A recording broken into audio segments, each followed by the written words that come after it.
Let us pray. Eternal Father, as we pause today to remember a tragedy and honor our fallen, we ask that you would give us your presence in this moment.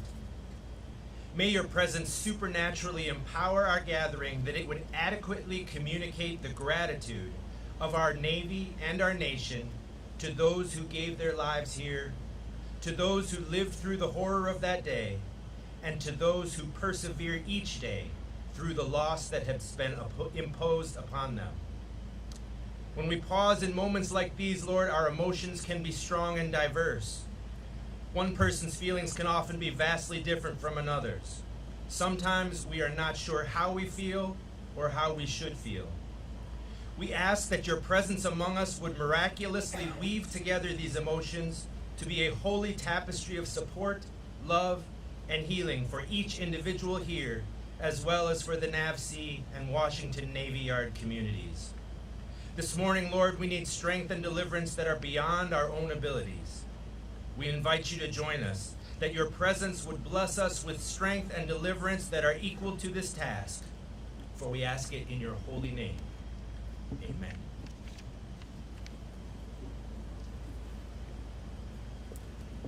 Thank you.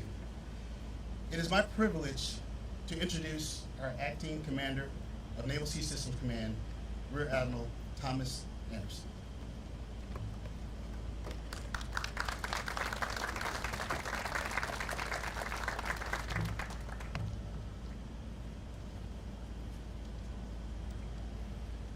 Admiral Franchetti, Acting Secretary Stephanie, FBI Assistant Director Sundberg, Retired Vice Admirals Hilardis and Moore, NAVC family and friends, thank you for being here today. I would like to start by acknowledging and welcoming back to NAVC the family members of Michael Arnold, Marty Bodrog, Sylvia Frazier, and Kasan Pandit. Our hearts are with you and all the family members and loved ones unable to attend today. Please know that you are always welcome here at NAVC, as you are part of our family, and we are grateful to have you with us here. I would also like to acknowledge and thank for their service the first responders represented here today. On that fateful day, more than 100 first responders from multiple agencies, including the DC Metropolitan Police, U.S. Park Police, Naval District Washington Police, and Washington and Baltimore FBI field offices answered the call. Their collective efforts, from securing the perimeter to entering the building to providing medical aid locally and emotional aid remotely via 911 operators, showcased unparalleled professionalism and bravery. If we can please have a round of applause for our first responders. Thank you.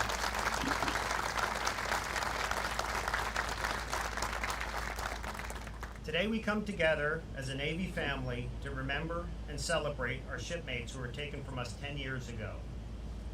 We seek to honor them each and every day through our efforts and resolve to deliver, maintain, and modernize our Navy's fleet.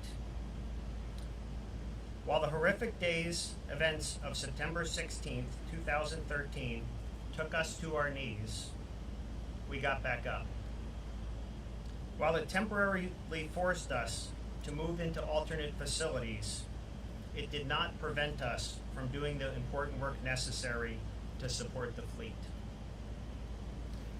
While members of our team struggled with physical and emotional harm inflicted that day, we rallied around one another and ultimately grew closer and stronger together.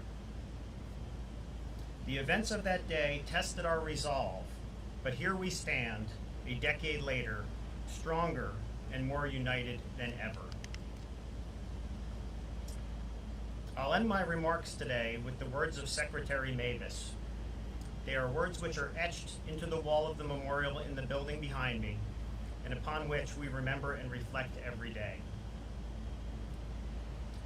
We memorialize as heroes those we lost, and pledge that their lives and deeds shine forever bright.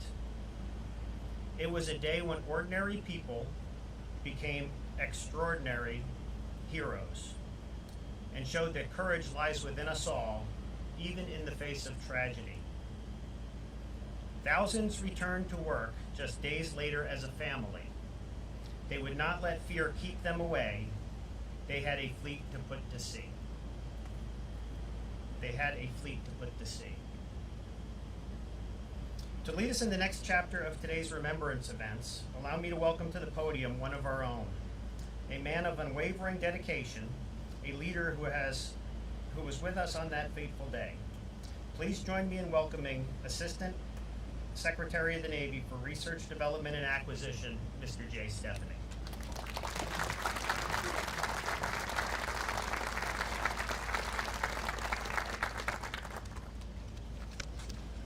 Good morning, ladies and gentlemen. Tom, Yao, thank you for inviting me back to join the NAVC family for the day as we remember the events of September 16th, 2013. Vice Chief, thank you. We are honored to have you join us today, and congratulations on making it through the Senate confirmation hearing.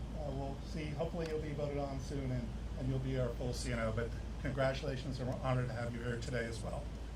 And for everyone here, I'm proud to be able to offer greetings and gratitude from the Secretary of the Navy, the Honorable Carlos Latoro.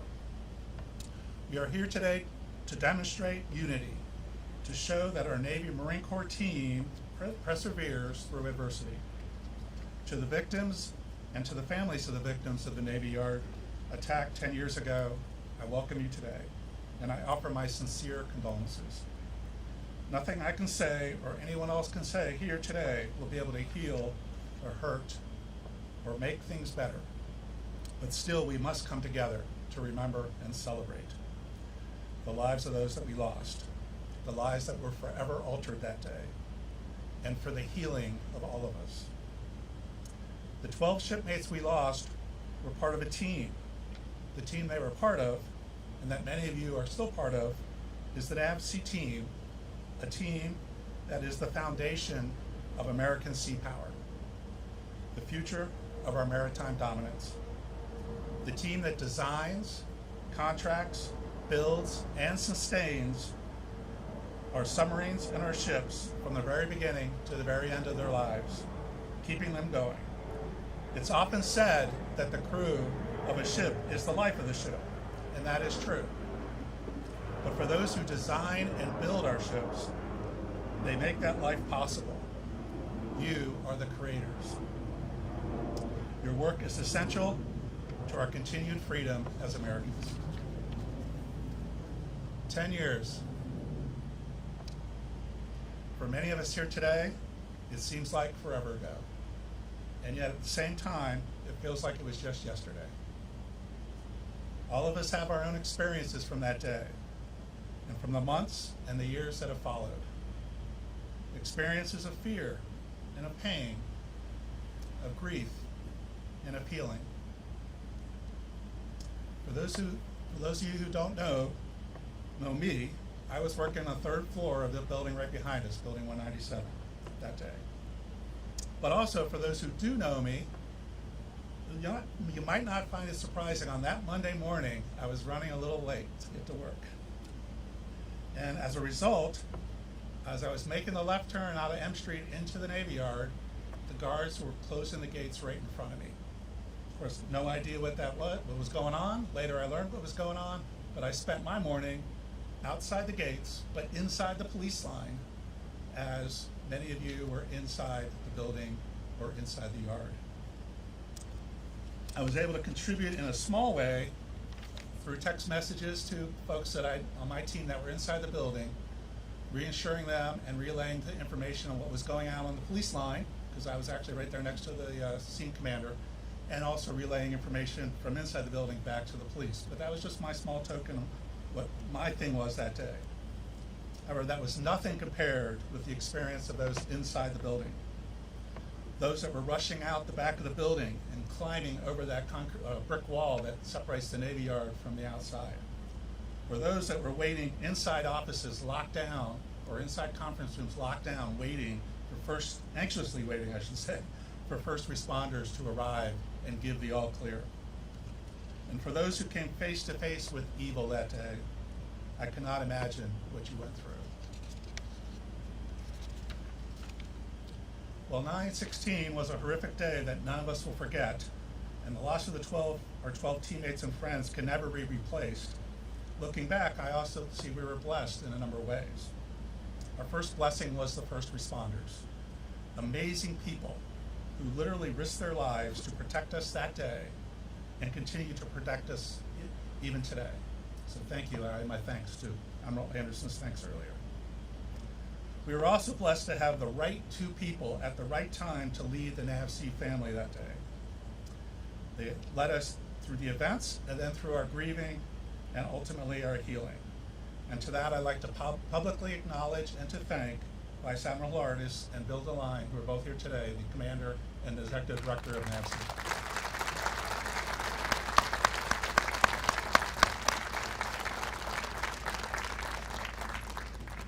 Your incredible compassion, humility, and leadership were most needed at that time, and you came through for us in those trying times.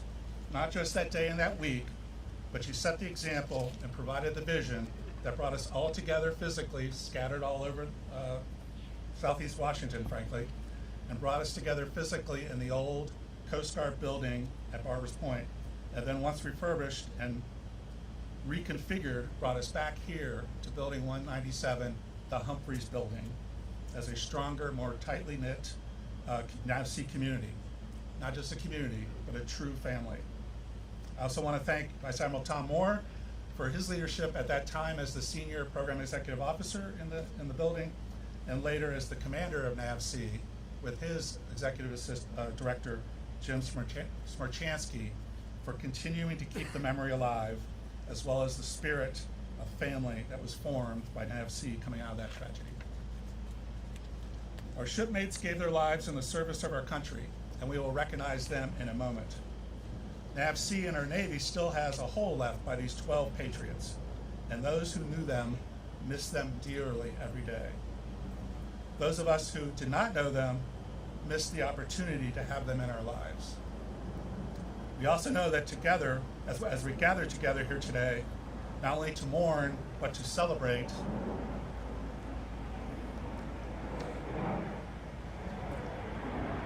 the lives of our shipmates we lost that day, and to celebrate the resilience and the healing of those that were injured that day physically, and the many, many more who were injured that day emotionally. In closing, for those of you who have joined NAVC in the years since September 2013, please spend some time learning about our 12 heroes and that we lost that day.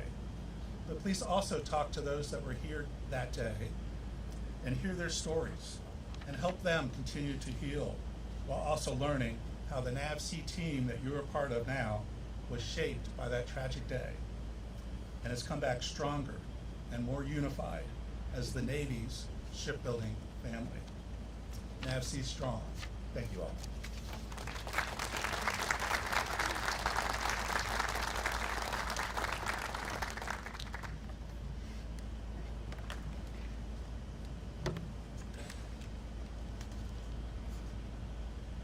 Thank you, Mr. Stephanie. At this time, our Executive Director for Naval Sea Systems Command, Ms. Yao Fan, will now come forward to read the names of our fallen colleagues, which will be followed by a moment of silence.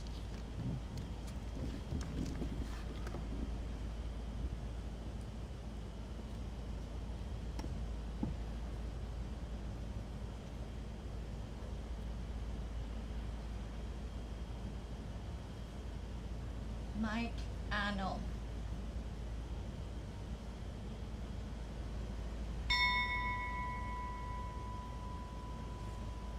Marty Bodrock,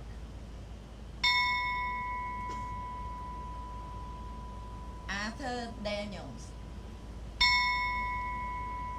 Sylvia Fraser, Kathy Gardy, J.J. Johnson, Mary Knight, Frank Kohler, Keesan Pendick, Ken Proctor, Jerry Reed, Mike Richard,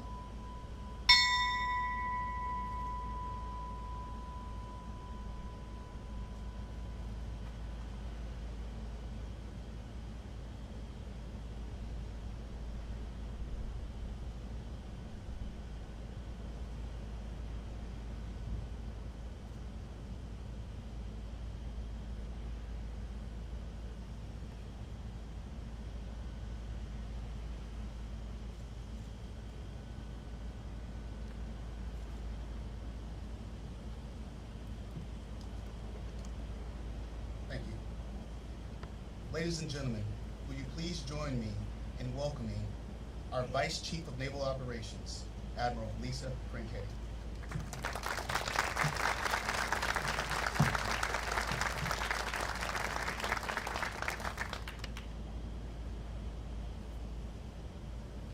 We come together this morning in solidarity to remember our 12 teammates and offer our support to their families, their colleagues, and their friends.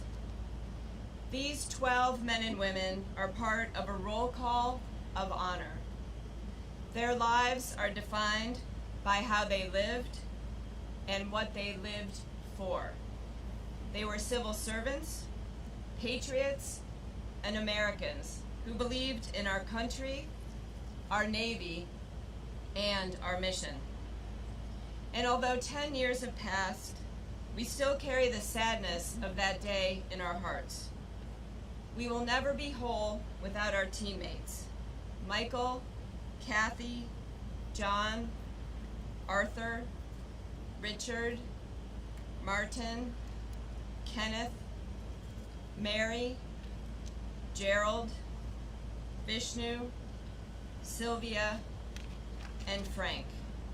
But we are inspired by their memory to continue the work they supported and build the Navy that our nation needs. Designing, building, and maintaining our nation's fleet continues to be of vital importance to our national security. So too is the work of the 86,000 civilian and military personnel on the NAVSEA team, represented here today by many of you in the audience. The Navy cannot do its job without you. Thank you. Because of your unwavering support, the United States of America has the greatest Navy and Marine Corps team in the world. And this team, comprised of sailors and civilians, is one Navy family, forged by our core values of honor, courage, and commitment. Together, we are steadfast in our devotion to our mission and to the people who accomplish it. 10 years after that tragic day, let us all rededicate ourselves to the mission our 12 shipmates supported. Let us again commit ourselves to the values that they upheld. And let us stand alongside their families, their colleagues, and their friends in celebrating their lives and cherishing their memory. Thank you.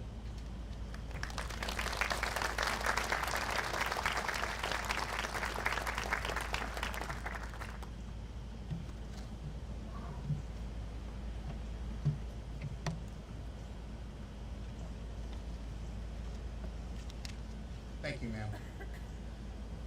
Ladies and gentlemen, this concludes our ceremony today. On behalf of Rear Admiral Anderson, thank you for your support and participation. Thank you.